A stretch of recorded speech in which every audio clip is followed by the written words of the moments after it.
திரு Shyam, vote transfer ஆகுறதுல திமுக கூட்டணிக்கு தான் அதிக சிக்கல், அதிமுக கூட்டணிக்கு அவ்வளோ பெரிய சிக்கல் இருக்காதுங்கிற பார்வையை எப்படி பார்க்குறீங்க?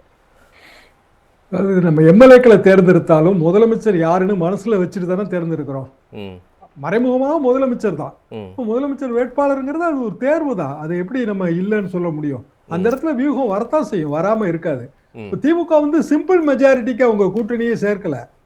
அவங்க வந்து 200 டார்கெட் பிக்ஸ் பண்ணிட்டாங்க. எத்தனையோ முறை சொல்லிட்டாங்க 200ன்னு. அப்ப 210ன்னு இபிஎஸ் சொன்னாரு. 210க்கு அவர் வியூகம் வகுக்கணும்ல. இவங்க 200க்கான வியூகம் என்னன்னா எல்லா கட்சிக்கும் இடம் கொடுத்துருக்காங்க. பிராக்டிகலா வந்துங்க, புத்தள கட்சி கொடிய கூட ஒரு பிரச்சார வாகனத்துல பறக்க விட முடியாது. அவ்வளவு கட்சி இருக்கு திமுக கூட்டணியில. கட்சி அமைப்புகள் எல்லாம் சேர்ந்து சொல்றேன். அது தெரியாதா? தெரியும். ஏனென்றால் 200 இலக்குன்னு நீங்க வச்சீங்கன்னா வெறும் 34 தான் எல்லா கட்சிக்கும் சேர்ந்து விட்டு கொடுக்க போறீங்க. அடையிறீங்களா இல்லையாங்கிறது டார்கெட். அப்ப 200 டார்கெட்டுக்கு வந்து எல்லா கட்சியும் உள்ள சேர்க்கணும். அது 0.4 இருந்தாலும் சரிதான். ஆம் ஆத்மி பார்ட்டி கூட போய் டிஸ்கஷனுக்கு போயிட்டு தானே வருது. இடம் கொடுப்பாங்களா நமக்கு தெரியாது. அப்போ திமுகவோட வியூகம் என்ன? ரொம்ப சிம்பிள். 200 பிளஸ்ங்கிறது அவங்க வியூகம். அண்ணா திமுகவோட வியூகம் என்ன? 200 பிளஸ். அப்ப 200 பிளஸ்க்கு ஏத்த மாதிரியான கூட்டணி அமைப்பா அவங்க உருவாக்குனாங்களே கேள்வி. இல்ல, இப்ப திமுக எல்லா கட்சியும் உள்ள கூட்டிட்டு வர்றதுனால இது கொள்கை கூட்டணி அப்படிங்கிற பேரு டேமேஜ் ஆகும். ஒண்ணு, இவங்க கடந்த காலத்தில் இப்படி பேசியிருக்கிறாங்க, இந்த காலத்தில் இப்படி கூட்டணி வைக்கிறாங்கன்னு தொண்டர்களுக்குள்ளேயே கூட ஒரு மனக்கசப்பு ஏற்பட்டு ஒரு ஓட் டிரான்ஸ்ஃபர் ஆகுமா அப்படிங்கிற சந்தேகங்களை எழுப்புறாங்க. இது ரெண்டையும் எப்படி பார்க்குறீங்க சார்? எப்போதுமே வாக்கு அரசியலில் கூட்டணி என்பது கொள்கை கூட்டணி கிடையாது.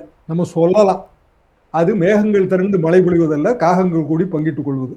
இது நான் சொல்லலை, கலைஞர் சொன்னதுதான். எப்போதுமே அப்படிதான். ஆக ஒட்டுமொத்தத்துல தொகுதி தான். இப்போ எடப்பாடி என்ன சார் சொல்றாரு? இது இப்போதைக்கு நாங்க தேர்தலுக்காக கூட்டணி, அதுக்கு பிறகு அவங்க பாதையை பார்த்துட்டு போவாங்க, அதானே சொல்றாரு. திமுக கூட்டணியே அது நடக்கலாம், நடக்க முடியாதுன்னு எப்படி சொல்ல முடியும்? தேமுதிகவோட ஜெயலலிதா கூட்டணி வச்ச போது எத்தனை நாள் அந்த கூட்டணி நீடித்தது? அதுக்கெல்லாம் உத்தரவாதம் கிடையாது சார். தேர்தலில் வெற்றி அடையணும்.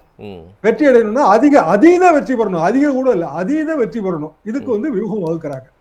ஓட் டிரான்ஸ்ஃபர் வந்து ஆகாது என்ற வாதத்தை நீங்க வச்சீங்கன்னா, காங்கிரஸ் கட்சிக்கான ஓட்டு ஆவரேஜா எக்ஸப்ட் கன்னியாகுமரி டிஸ்ட்ரிக்ட், அந்த தூத்துக்குடி திருநெல்வேலி பார்டரை தாண்டி ஆவரேஜா 2500 to 3000 தான் சார் வரும். நீங்க எந்த சட்டமன்ற தொகுதி எடுத்தீங்கன்னாலும். ஆனா வியூகமே 3000 ஓட்டுக்கு தானே. அப்ப 25-28 ஆக்கிறதுல என்ன பெரிய நஷ்டம் வந்துருக்கு? 2500 3000 வருமா?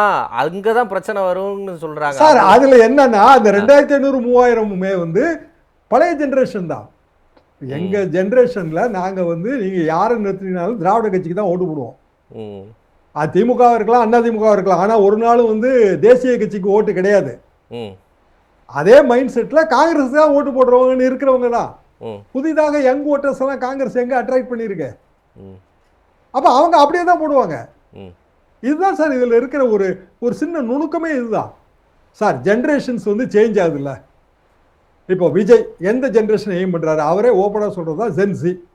ரைட்டு. உண்மையிலே ஜென்சி என்ன நினைக்கிறாங்கன்னு நமக்கு தெரியாது. அடுக்கக குடியிருப்புகள்ல இருக்கிற அரசியலே உண்மையிலே தெரியாது, யாருக்குமே தெரியாது. அவர் அதை எய்ம் பண்றாரு. யங்ஸ்டர்ஸ் அந்த கூட்டத்துக்கு வரதை நம்ம பார்க்கிறோம். எத்தனை சதவீதம் இதெல்லாம் போக தான் பார்க்கணும். நான் ரொம்ப எல்லாம் குறைச்சு மதிப்பிட தயாரா இல்ல. 1000 ஓட்டு 1500 ஓட்டு நான் ரெஸ்ட்ரிக்டே பண்ணல. ஆனால் விஜய்க்கான மைனஸ் பாயிண்ட் என்னன்னா, கையில ஒரு ப்ரூவ்டு ஓட்டு சதவீதம் வச்சிருந்தாரு அப்படின்னா, இப்ப உதாரணமா அவர்கிட்ட ஏற்கனவே ஒரு தேர்தலில் போட்டு இத்தனை சதவீதம் வாங்கியிருந்தாருன்னா மேற்கொண்டு பில்டப் பண்ணலாம். அது இல்லைங்கும் போது எப்படி வந்து நம்ம கூட்டணி எல்லாம் பேச முடியும்? எத்தனை சீட்னு பேச முடியும்? அந்த இடம் அவர் இப்பதான் ப்ரூவ் பண்ண போறாரு. 26ல அவர் என்ன ப்ரூவ் பண்றாரோ அதை வச்சுதான் சார் அந்த கட்சி இனிமேல் மேல போகும். அது கேட்கும் போது அவங்க ஒரு பாயிண்ட் சொல்றாங்கல்ல, இப்ப எல்லா கட்சி மேலையும் ஊழல் கரை இருக்கு, இன்க்ளூடிங் காங்கிரஸ். அப்ப எப்படி கூட சேர்த்துக்க முடியும் அப்படிங்கிற ஒரு பாயிண்ட சொல்றாங்க. அதை எப்படி பாக்குறீங்க? நல்லா தெரிஞ்ச விஷயம் என்னன்னா, ஊழல் எந்த காலகட்டத்திலையும் தேர்தலில் பாயிண்டா இருந்தே இல்லை சார். அது வெறுமனே விவாத மேடைகளில் தான் பாயிண்டா இருக்கு. அப்படின்னா ஒரு காலகட்டத்திலையும் ஜெயலலிதா 2016 ஆட்சியை பிடிச்சிருக்க கூடாது. 2014 தண்டனை, குமாரசாமி கோர்ட்ல விடுதலை, சுப்ரீம் கோர்ட்ல அப்பீல். அப்படி எத்தனை வேணாலும் நம்ம சொல்லலாம். சர்க்காரிய கமிஷன்ல இருந்து திமுக பேர்லயும் இதே குற்றச்சாட்டை நம்ம வைக்கலாம்.